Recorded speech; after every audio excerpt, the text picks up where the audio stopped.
Cases. They're quite literally spinning out of control on interstates every week. And what you just saw was a pit maneuver, a risky way state police hit and spin a car off the road.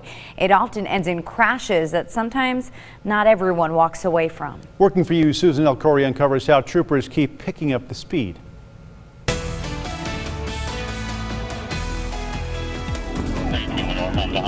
In a flash, the car speeds by, followed by a line of police.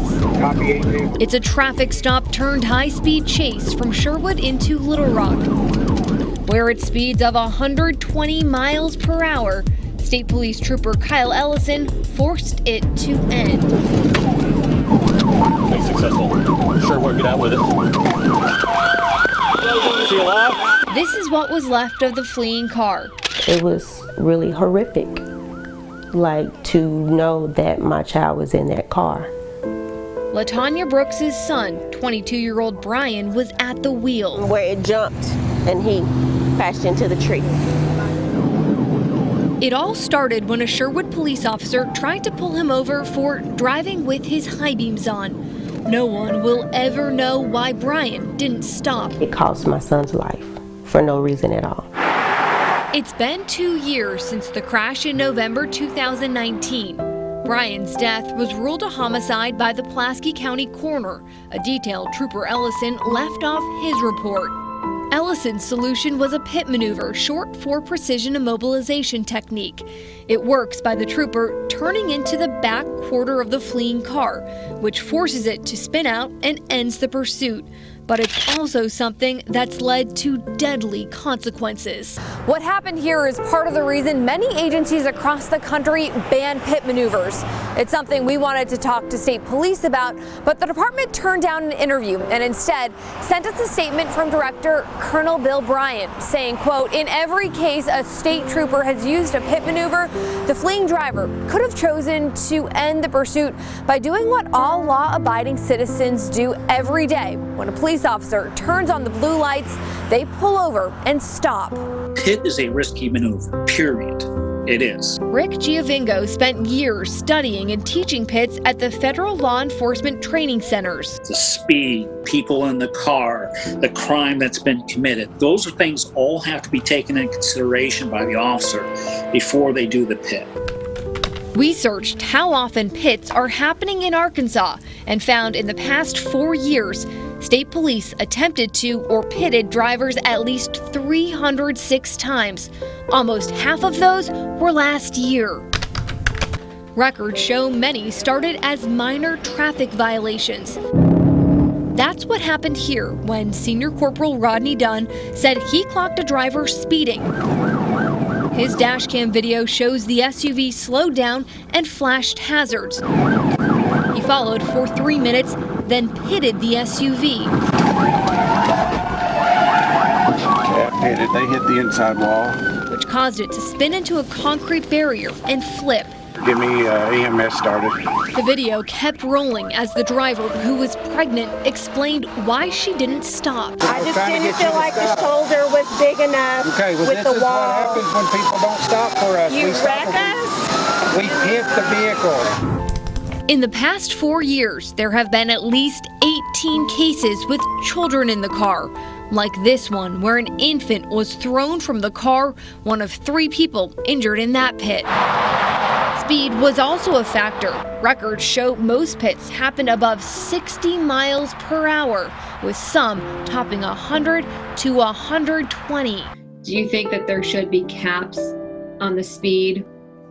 Yes, absolutely. The higher the speed, the higher the risk. Giovingo says officers at the federal law enforcement training centers learn with top speeds around 40 miles an hour.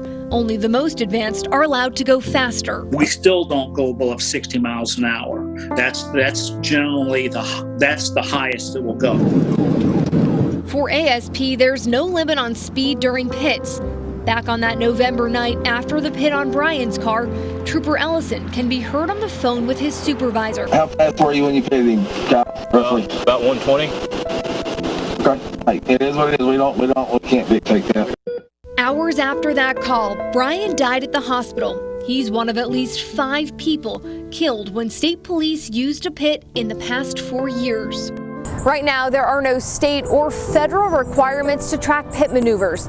There are likely additional cases that weren't sent to us. We only received one report that happened this year. State police explained it can only pull records of pit maneuvers that have been investigated by the department, and that can take months. Somebody killed my child.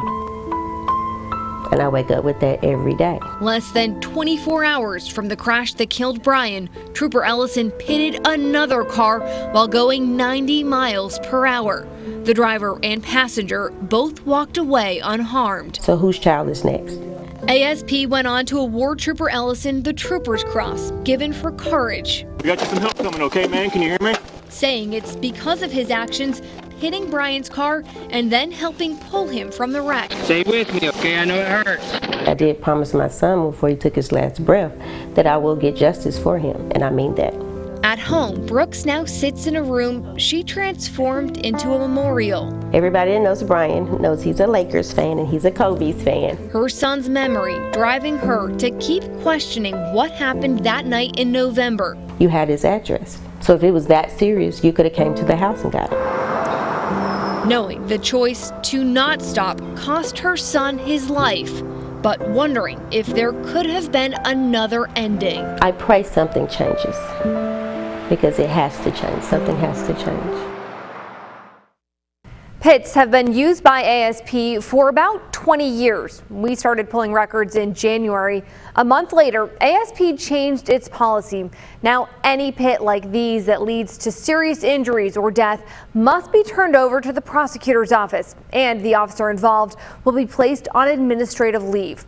Before 2021, those weren't requirements, but now fall in line with other ASP policies on deadly force. Back to you. Susan, thank you. Policies on pits vary across the country. We learned in North Carolina a deadly pit involving highway patrol prompted the department to cap speeds at 55 miles per hour. Other agencies don't allow pits on drivers unless they're a suspect in a violent felony. Here in Arkansas, state police tell us troopers did more pits last year because more drivers aren't stopping when they get pulled over. You can read the full statement from ASP and see what else we uncovered about pits on our website, KARK.com. And if you have something you want Susan to investigate, call the number on your screen or email us at workingforyou@KARK.com.